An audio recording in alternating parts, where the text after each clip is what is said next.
welcome to this explainer. Let's just jump right in.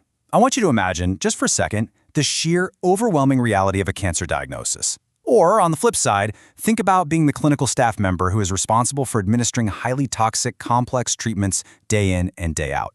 In both of those scenarios, you are getting hit with a massive influx of critical, life-or-death information. It's like trying to drink from a fire hose. Today, we're going to look at how a digital platform called OncoNurse is stepping in to untangle this massive web of complex cancer care information and how it's genuinely helping both healthcare workers and patients navigate an incredibly difficult journey. It's a very real problem, right? When you're a patient, you are trying to navigate your own fear alongside a totally dizzying array of treatment protocols, appointments, and brand new symptoms. And for the oncology nurse, the stakes are equally high. They're managing incredibly complex medication regimens, they're constantly assessing for toxicities, and they have to act instantly if an emergency arises. So the big question is, how do we bridge that gap? How do we deliver life-saving information without causing even more cognitive overload?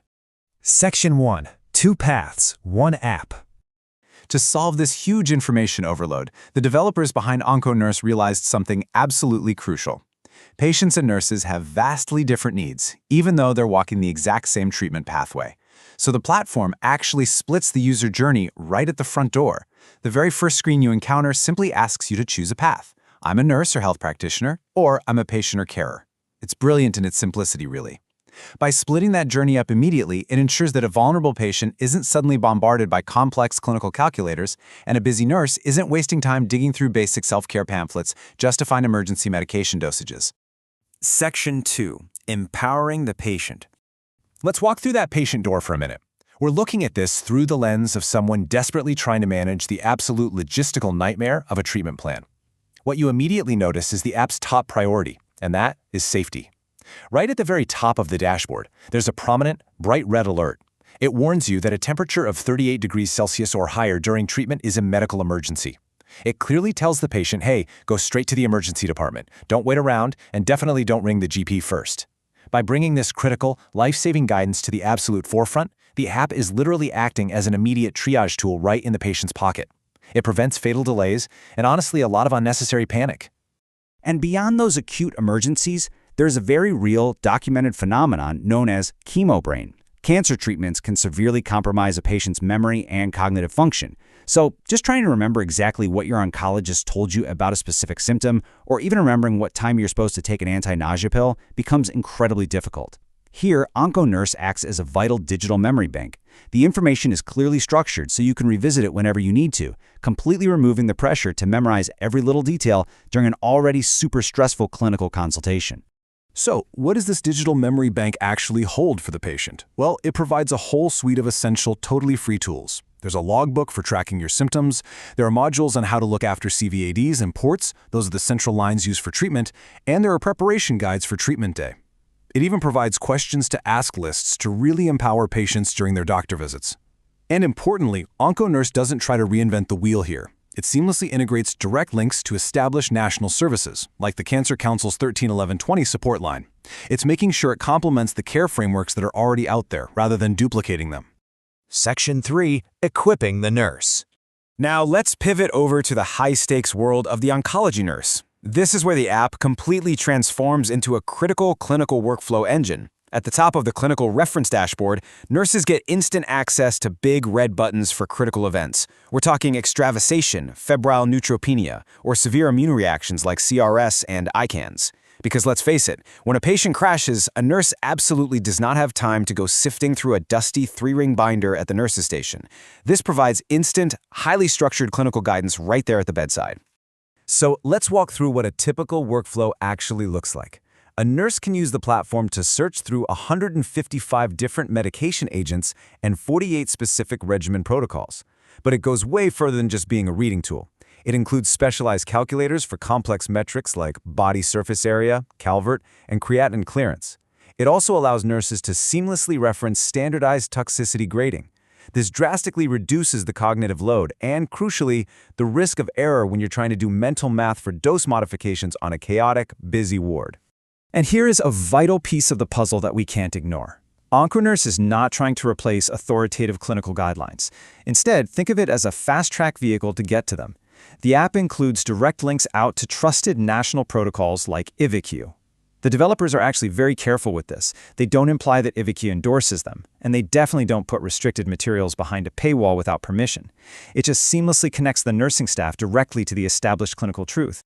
Section 4. An ethical business model.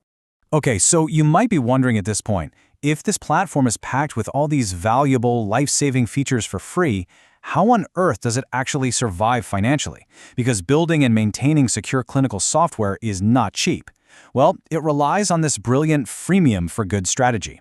On one side, we have the free tier. Highly vulnerable patients, their carers, and individual nurses get all the basic tools and emergency guidance for absolutely zero cost. Then, on the other side, the revenue engine kicks in. The platform charges for hospital enterprise licenses, custom onboarding modules, and it offers an optional professional subscription for nurses who want original continuing professional development, or CPD, for about $79 a year. This specific model was chosen to fiercely protect clinical trust. The developers established incredibly strict ethical guardrails right from the start. They will not charge cancer patients for basic support. They absolutely will not sell user or patient information. You're not going to find any banner ads for pharmaceuticals, and sponsors cannot influence the clinical content or pay to have their specific medication ranked higher. It really proves that a digital health app does not need to exploit patient data to be commercially viable. So where does the real money come from to keep the lights on?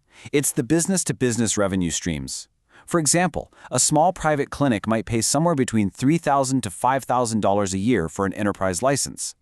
A large multi-site health service might pay up to $40,000 annually. And what do they get for that price tag?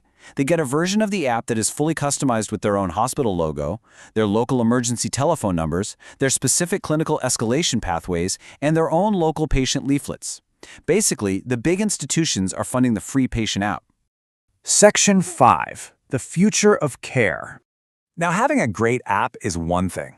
But as anyone in healthcare knows, getting it adopted by massive, slow-moving hospital bureaucracies is a completely different challenge. It requires a highly deliberate go-to-market strategy. Stage 1 is all about gathering the evidence, recruiting real nurse reviewers, and fixing usability bugs in a clearly labeled test version. But Stage 2, that is the linchpin, running a free 8 to 12-week controlled pilot at a single hospital or cancer center.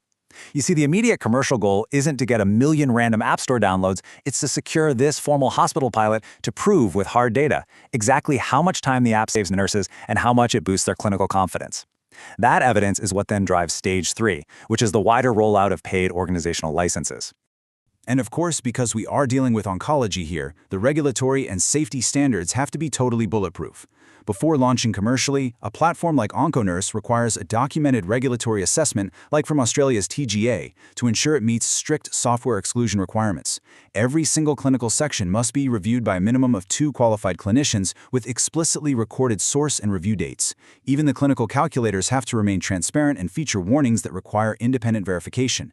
All of this ensures the app is being used as a safe workflow tool, not as an unapproved diagnostic medical device. All of this strict clinical governance leads directly to this definitive positioning statement from the creators. OncoNurse is an oncology education, reference, and workflow support platform. It supports but does not replace clinical judgment, local policy, or authoritative treatment protocols. Making that boundary incredibly clear is absolutely vital for reassuring hospitals, their legal teams, and government regulators of the app's responsible, supplemental role in modern healthcare. It really is a fascinating look into the future of digital health. By intentionally separating the complex needs of the nurse from the needs of the patient, while uniting both of them under a highly ethical, hospital-funded business model, we can really see a clear path forward. So I want to leave you with this final thought to reflect on today. When patient care truly meets ethical tech, how many complex, fearful journeys can we actually simplify? Thank you so much for joining me for this explainer, and I highly encourage you to keep questioning how we can better support both sides of the healthcare equation.